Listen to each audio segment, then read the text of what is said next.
দুই দিন আগেও যে ক্যাম্পাস ছিল কচিকাঁচাদের কোলাহলে মুখরিত, সেই প্রাঙ্গণে এখন কেবলই বিষাদের ছায়া। কত চেনা মুখ হারিয়ে গেছে কোনো এক অচেনা পথে।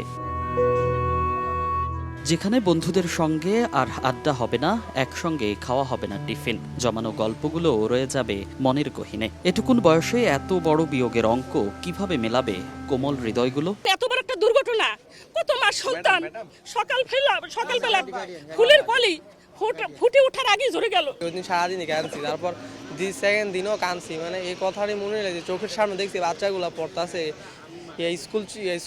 স্কুলে যাওয়ার সময় দেখলাম বাচ্চাগুলো দৌড়া দৌড়া যাইতেছে, আবার মাঝে মাঝে ওর সাথে দুষ্টামিও করতাম। এখানে দাঁড়ানো ছিলাম প্রায় 1.5 ঘন্টার মতো, কোনো ছেলের খোঁজ পাচ্ছিলাম না। 1:30 থেকে 4:45টার সময় ছেলের খোঁজ পাচ্ছি।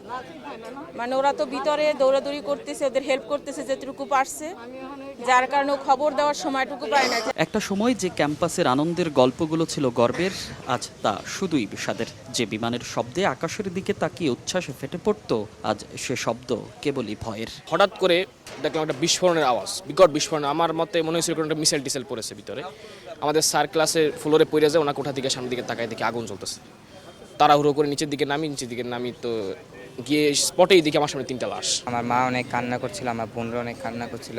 যদি ওই জায়গায় আজকে আমি হতাম বা আমার বোন হতো, সে যদি আজকে মারা যেত তাহলে কি হতো।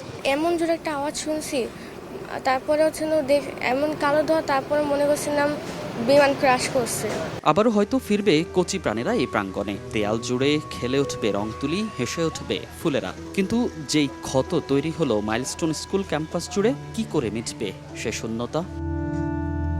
মনির হোসাইন, সময় সংবাদ, ঢাকা। ম্যাগিও ঠিক আমার মতোই কোয়ালিটিতে কোনো ছাড় দেয় না। 7টি দেশের সেরা খামার থেকে আসে ম্যাগি নুডলসের ময়দা।